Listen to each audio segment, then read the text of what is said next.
Okay, here we are in what looks to me like some kind of musical facility. There's some amps, there's a guitar, PA system, drum kit, which I believe used to be played by Madonna's drummer. There's a piano, ukulele, and a couple of people who I know for a fact can sing, and also teach other people to sing and teach other people to do other things as well. Florin, I know you want to let the lady go first, but tell me, what instrument do you play principally, and what instrument were you playing in Romania before you came over to the UK? I'm a drummer. Hello. Thanks for coming. My pleasure. Yes, I am a drummer. I play the drums, and indeed, as you said at the beginning, the drums that you've just seen were played by Omar Hakim, which was the drummer of Madonna in 90s, and it just happened to be in our studio now. Okay, so rather like you two, that kit has had a life, and it's had a journey. Yes. And it's found its way here. Yes. From a completely different context and probably completely different ideas. If a drum kit Yes. could have those kind of ideas. Yes. So Andrada, you were in Romania. Yes, I was. Teaching Piano. Tell me about what you taught and how you came to meet Florin. I was a piano teacher. Actually, I graduated two specialities, piano and singing.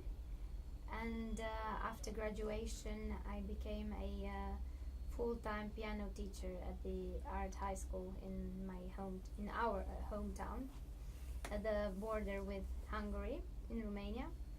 And I had Florin as my student when I was in my 20s. I see. So, and what age were you, Florin, at that stage? 16. 16. Okay. Yes, 16. And but obviously, that's not the relationship you have particularly anymore. Although I imagine you do still learn from each other. Yes. So how did you go from that to being here? I mean, why did you come to the UK? Either of you or both of you? I always had. Actually, I discovered this when I was 15, 16. The fact that a big crowd, when you are on stage, gives you a big boost and a very nice feedback and response. So when I played on a gig in my city in Oradea with a band in the opening of another big band called Alphaville, I got a big crowd there. We got a big crowd. I was not very little, but I was a teenager. Yeah. So when I felt that vibe that I got there, I felt and I knew exactly that my career should be playing on big stages. So therefore, in UK is a very big concert hall or concert space, which is Wembley. Wembley Stadium, and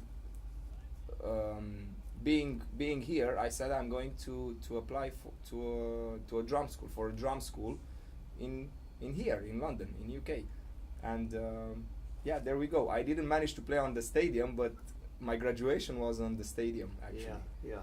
And I play at the arena. But so really, I mean, to cut that story slightly shorter. Yes. You experienced the buzz, the vibe, the feel of playing drums. Yes. on a fairly big stage in front of an audience. Yes. And you knew from that moment on that was what you had to do. Correct. Yeah? Yes. And Andrada, did you similarly, when you first became involved with music as passionately as you did, at what point did you realise that was going to be your life rather than simply a hobby or whatever? For me, it was very, very natural. Since I was 3 years old, I've been playing an instrument. I started playing accordion, and then I swapped to piano, and then I added singing on top of this, and I didn't even take into consideration doing something else from the very beginning. Okay. So you had music in your family already, did you? My father is a doctor, but he plays quite a few instruments, and my mother is an engineer, and she sings as well. She used Okay. to sing in a choir, and yeah, we have quite a musical family. Right. And but you're the Musical first. background. You're the first one to go off and do it full time. I had an uncle who graduated piano as well, but he graduated in the same time theology, and he went into the theological field, but he did do piano. Okay.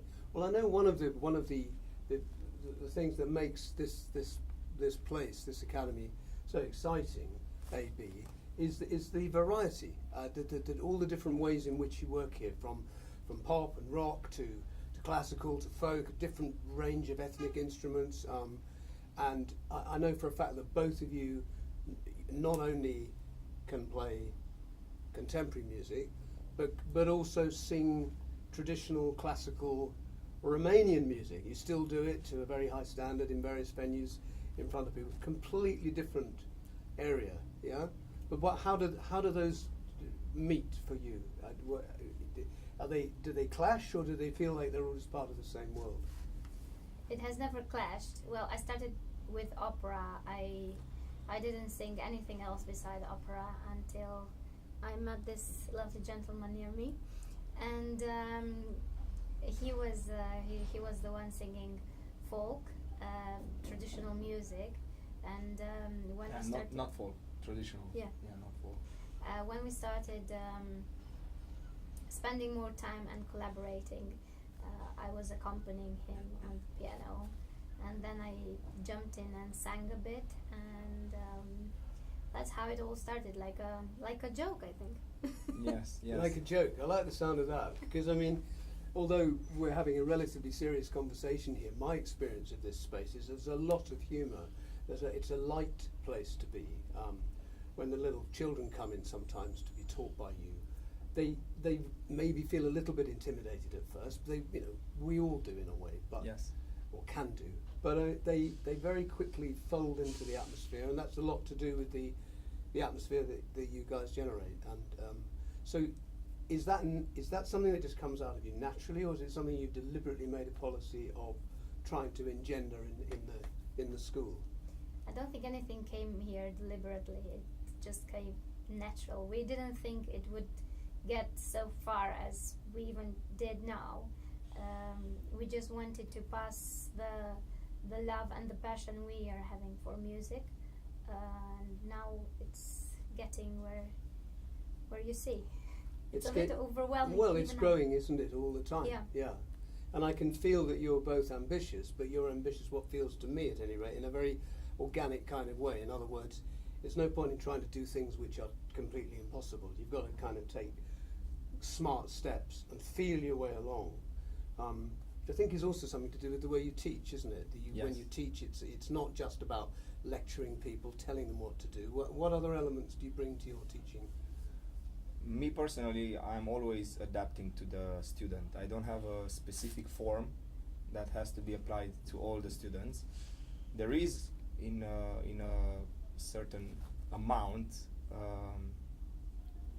a strict form, but it's very loose. So I'm adapting to the students. Some of them are catching very quickly the ideas. Some of them are slower. So therefore, you have to adapt. You can go through one book in 1 year, or you can go through a book in 2 weeks if they are receptive. But at the end of the day, the most important thing is the musicality. They need to be musical, I think, And to express. empowering the students, because ultimately it begins and ends with what they take from it, doesn't it? Yes. Yes. Not just in the moment, but hopefully for the rest of their life. Yes, how it influences them. Yes, and Well, how they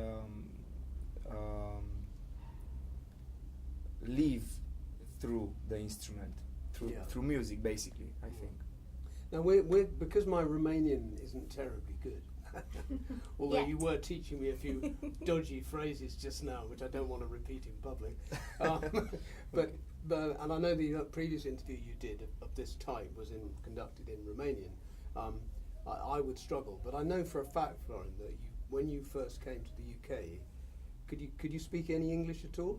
No, I didn't speak any word. I just knew, like, actually I knew 3 words or 4 words, which were mother, father, house, dog, cat. And That's help. it. Cat. Yeah. That was it. I couldn't speak any English, but with help from Andrada, I managed to learn, and of course I was very much into it. So I really got motivated, and then I passed the exam that I had to pass for the school. When I got to school, they didn't want to actually accept me. Andrada was sending them emails, and they thought it's me sending the emails because she was signing that the So she messages was from ghostwriting your Yes. application. After Yes. managing him to speak a bit, Yeah. he sent an email, and they thought it's me, Yeah. and I'm taking his identity. Yeah. He sent me an email. I had literally landed from university. I had no clue what they were talking about, and they were very, very surprised to see him speaking correctly, grammatically, after 5 months. Yeah, they didn't believe it, so therefore they asked me to come to meet the manager, to talk to him, because they thought it's some fake email or it's sent by someone else. So then I went and I spoke to the manager face to face.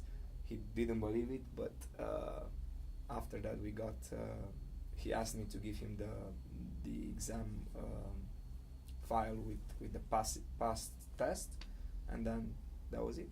I just got it. So I get the feeling that a lot of this, the progress that you've made on so many different levels, it's partly to do with having a plan and a framework, but it's also a massive desire and passion. I mean, in life, if you really want something, you're far more likely to progress towards it than if you're not sure. And that's what I get off you. Correct.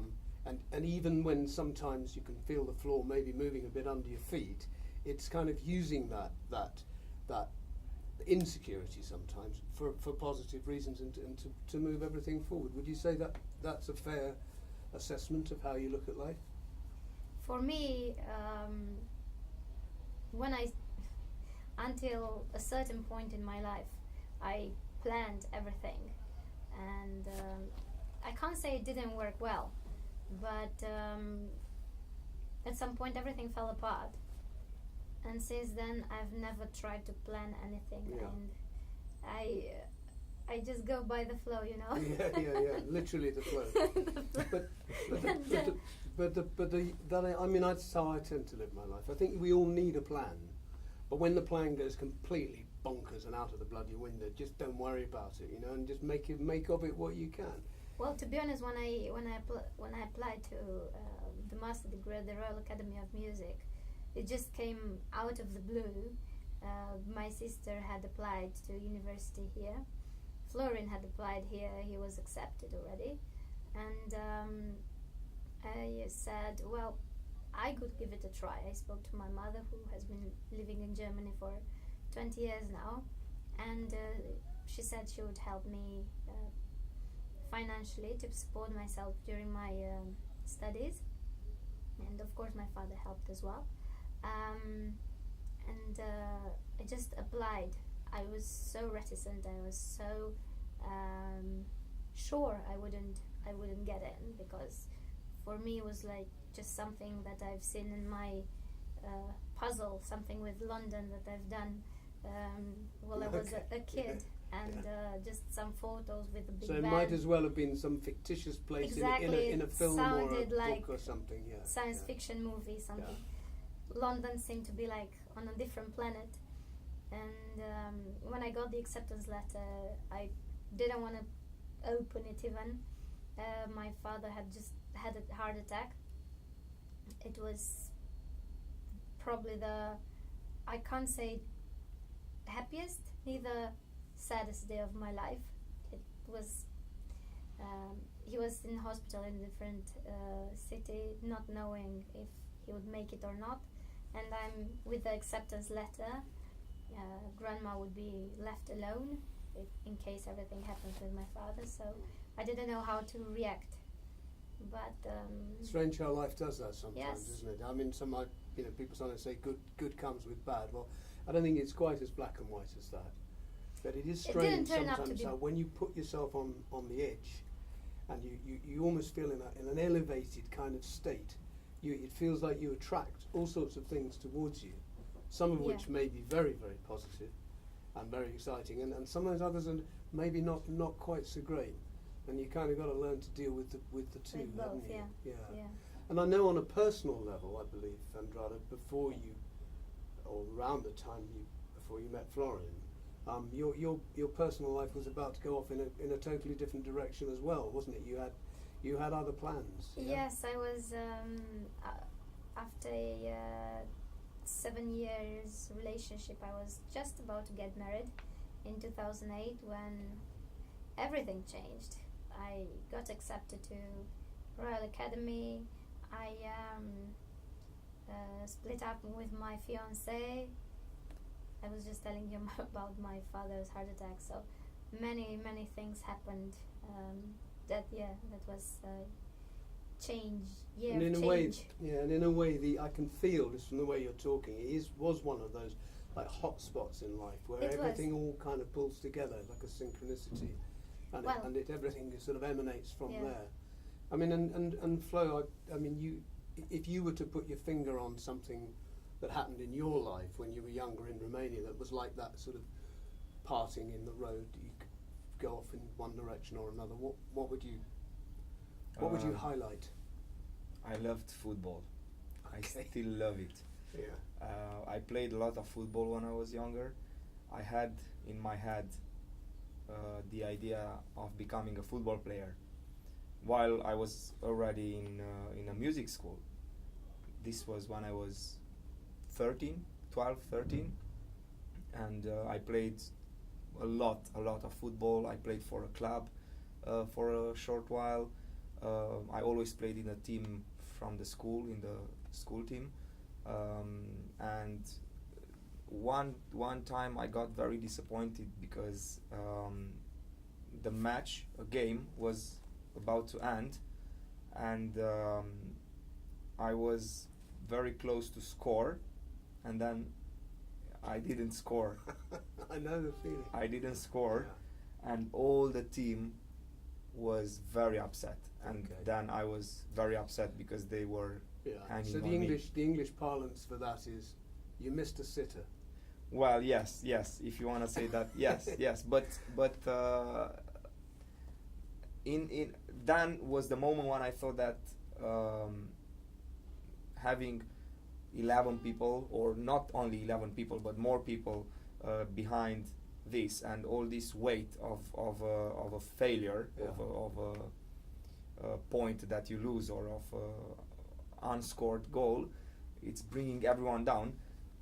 I thought in music I can be more independent, so therefore I said, okay, I need to choose something, football or music. And also on football, it's very much to work. Of course you need to have talent, but in the music I definitely had the talent. I knew it since I was like 4 years old. I knew that I have the talent, so then I worked more towards this, and on the way I got more addicted to it. So I it was- understand, because I it's- mean, like you, I played a hell of a lot of football, when I was growing up, and it was a passion, Yes. complete passion. As well as, as soon as I got a guitar, I was writing songs, and that was a passion as well. They were my kind of two Yes. favourite things. But as you say, football, especially when it gets onto a professional level, very It's tough. difficult, I yeah. mean, music's tough as well. But it's, Yes. as you say, you can sit and practice the drums all day there without any assistance Yeah. from anybody else. Yes. That's what I did actually, because I started quite late Yeah. with the drums. I started quite late, like 13, 14, which is a bit late for some successful musicians, which were already successful when they were 14 or 15. And even nowadays there are people that are successful at 14, 15, so Yeah. that means that they started when they were 8, 7. But I'm very happy with what I chose, and There was I only so enjoyed it. many hours in the day, aren't there? I remember when I'd be practicing the piano at home in Playdale Avenue. I'd be sort of sitting there feeling a bit embarrassed. You know, my mates wanted me to come down to the park at the end of the road and play football. They'd be all outside, you know, going, "Come on, what's the matter with you?" You know. I went through And this. it was because I was playing classical pieces, and they weren't really into that kind of thing. Yes, at all, yes. you know. I went through this. I went It's very through this, difficult. especially when I played rock, Yeah. because all my colleagues were into different music, into football, hip hop, rap, all these. But I was playing rock with pop rock. With, Well, that's the with bands. childhood of every child who does music, Yes. and he wants to take it professional at some point. But I knew from since I was 15, 16, I knew exactly that I'm gonna do this. I wanted to do this all my life. I think it's very healthy because obviously you teach people from the age of sort of 4 up to 70, yeah? Yeah. Right across the board. So that is a wonderful advert for not just for you guys, but for music as a whole, because if you can just make people feel that it really doesn't matter what age you are or what your background is or what kind of music you want to play or even what level you want to reach, it doesn't really matter, does it? As No. long as the desire is there. Yes. Yes. Yeah, that's true. Well, you can. That's what we always say to the students. You don't have to be professional in order to enjoy music or to love Of it course. at all. Neither No. with football is like that, but Music is a therapy in the end. I knew a couple of lads who played football with me down at the park. One of them went on to become a professional. He played for Algeria in the World Cup. He played for QPR and Crystal Palace. Another guy, he was on the same level, but he just didn't want to do it. Yes. He didn't yes. want to all the problems that came with being the disciplines Yeah. that came with being a professional footballer. It's a very short life as well. Whereas Yeah. Yeah. being a musician, Yeah. you know, it doesn't that matter. stage, Doesn't matter what 70, age you are. 80. Yeah, does like, it? yes. I know. BB King didn't stop. No, that's a great joy. You know, you see guys who've got their hands are all gnarled. They might have a bit of arthritis. They might Yeah. have problems in other areas, but they can still make those lovely sounds, and that's a wonderful incentive to It's coming everybody, from isn't the it? from Inside. inside, from the soul. Yeah. Yeah, from the soul. So if you had to say to somebody, give somebody, you know, a reason to come into this particular space or one of the adjoining rooms and learn with you guys, what would you say to someone if they said, I don't really want to play music? What would you say? Well, I think the difference between us and other schools is that A Big Music Academy is not just a school, it's a family. So we go out together, we laugh together, we celebrate. My students text me their problems, we chat. It's a different bond than just teacher student. It's a bit personal as well. It's not just professional, which can be sometimes a very good thing, and sometimes It's a fine line, isn't it? It Yeah. is. But I mean, obviously, I can tell that you wouldn't be happy just to be. No, Yeah, I yeah. wouldn't be able to. No, yeah, exactly. it's very difficult. And obviously, this space, as we know, and let's have another quick look at it. There it is. It's been used for sort of in-house gigs, hasn't it? Both classical and rock and roll. I've seen it all lit beautifully with moody lighting. And how many people have we had in here? 50? 50. At least. Yes, yeah. yes. We with the amplifiers taken out and the drums out. We Yeah. just had a singing concert. And we had the band here, and we did it with around 50 or people. Didn't we? with the band as well. Yeah, when we played with the band. But beside that, we had different ones just with singing, and there were 50 people. Yeah, the sofa was out as well. 40, It almost 50. becomes this space, because I've seen it being used for so many different things, and it does almost feel like something slightly from a sci-fi book 'cause it's, or film, you know, because it seems to change size and change shape depending on what's happening in it, Yes. It's true. Yeah, this And- is a yeah. and how that's- it's lit, and all those things. Yeah. So it's almost like a bit of a film set, you know. You sort of change it according to what you require. We had BBC filming a show here like Actually, we had BBC a In few times coming. January. Yeah. I'm a crew from BBC Yeah. coming and doing some videos. What were they particularly interested in? One of them was a drummer, which was the most recent one. Was they were filming a drummer that works with BBC. I don't know what show for, but they were filming. Oh, so they were just using the space. They weren't Yeah. specifically Yeah, yeah, yeah. involving you. No. Yes, No, yeah. they use The- the facilities. Yeah. Yeah, the facility. Yeah. I mean, I think it's a fantastic space. As you know, I use it quite a lot with you guys. And Yes, yes. I live locally, and it is like I say. We it's love a- it. We It's love a flexi space. It's like it's like nothing else I've ever experienced. Yes, we watch movies as well sometimes with Uh-huh. some students Uh-huh. here. About music, concerts. What about the future? I mean, have you got a concept of the future beyond the next week, or where you In want to be terms in of a year's? AB, Yeah, or personally, where Another you want, thing, where you what- want to be in a year's time. Another thing what we are offering actually, which I forgot, we forgot to mention, beside family being like a family and getting personal as well, not only professional, would be that we do organize concerts with the students. So we have every year concerts and we make bands with them. No matter if they are adults or they are children, but we make bands and then we have them performing live in front of audience, which I think is a So they get the bug like you did when you first performed in front of the live yes, audience. yes, I got it. Yes, Yeah. yeah, they are do it. coached. So there is the guitar teacher Cosmas is coming every Saturday and coaching the band. So it's not just bringing the people here and just making them. So they have a musical director, as it were. Yes, yes, Yeah. MD, yeah. So Right. they learn how to be a band, how to perform together, when to solo, what to play. They are now doing learning how to write an original song. So it's interesting. It is very interesting, I think, especially with rock and those freer forms of music, is that I think in this day and age a lot of people are being, there are ways you say, this is how you write a song, this is how you do this, where of course we know that sometimes it's exactly the opposite. You've kind of got to jump off and take a risk Yes. and see what happens, and there's a lot of happy accidents.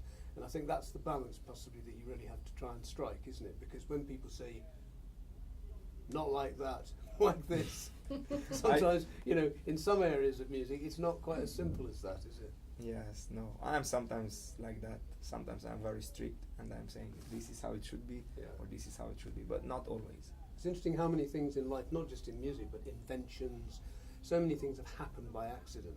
Yes. And then they become history and official, and like little monuments, down the road that has led us to here. And we refer to them as these things as if they were always meant to be. We're Yeah, actually planned. Yeah, yeah, and in fact it was completely the opposite. Exactly. Yes. Random. Yeah. Yeah. I Yeah. think having the ability to recognise that phenomenon, that you notice what's happening in between the main events, because that's very often far more important than the main events. I feel Yeah, the path. it all matters, doesn't it? Yep. The And ma- to answer your question, Chris, regarding future, what we Oh, sorry. no worries. We didn't. What we're trying to do is to expand, to bring. We have tutors all around London, so we're trying to make London a big AB. Uh-huh. Not just West London. Obviously, we have the facilities just in West London for the moment, but in the other areas, the teachers are traveling to the students' comfort zone for the moment. Or it can be at the studio. We can just hire a studio and have the lessons. So obviously the educational side of what you do is expanding, or you're trying to let that happen and Yes. encourage it to happen. If, hypothetically speaking, you were both involved in a band, yeah? Because I know you've dipped your toe in that particular pond recently. Yes, in it's not Brighton. hypothetically anymore. Yeah, It's but I mean, real. not in terms of the early stages. But I mean, if you were to if something develops in such a way that you were required to say to go on the road with a band, obviously on a fully professional footing, and it was all financed. I mean, what would you do? Would your students then be taught by other people, or would you Skype them after a concert? What would you do? We do actually. We do Skype.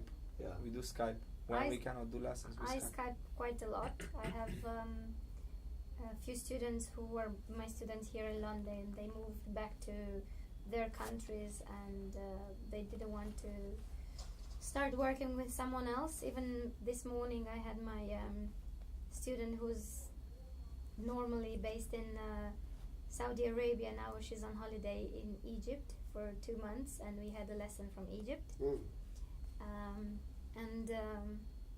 Next week, even if we are on the road, because we're touring on the weekend, I'm gonna Skype London for quite a few hours. Sure. Okay. Well, that's great, isn't it? So really, I think what it sounds like is once you've made the real bond, the real connection, then and the student and the teacher understand each other, then you pretty well can operate from anywhere, can't Yes. you? We can. I have students whom I've never met personally. Okay. But they found us on internet. They knew that we are offering. They saw that we're offering Skype lessons as well. They contacted us, and we are organizing every week a session.